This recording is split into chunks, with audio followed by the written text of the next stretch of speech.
പ്രകൃതിയിൽ നമുക്ക് ചുറ്റും കാണുന്ന നമ്മൾ നിസ്സാരം എന്ന് കരുതുന്നതുമായ അമൂല്യമായ ഔഷധ സസ്യങ്ങളുടെ ഫലങ്ങളും വേരുകളും ഇലയുമൊക്കെ ഒറ്റമൂലിയായി ഉപയോഗപ്പെടുത്താം.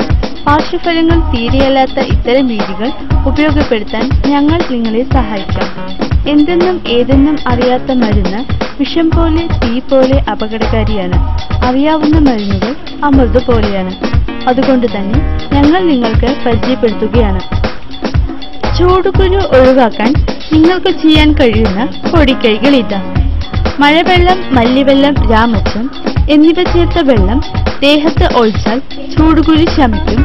അല്ലെങ്കിൽ തേങ്ങാപ്പാൽ ദേഹത്ത് പുരട്ടി വെച്ച് അല്പം കഴിഞ്ഞ് കുളിക്കുക. ചൂടുകുരു മൂലമുള്ള അസ്വസ്ഥത കുറയും. പ്രകൃതിദത്ത മരുന്നുകൾ അപകടകാരികളല്ല. അതിനാൽ ധൈര്യപൂർവ്വം ഉപയോഗിക്കാം. ഉപയോഗം മൂലം മാറ്റം ഉണ്ടായാൽ തീർച്ചയായും നിരന്തരമായിരിക്കും.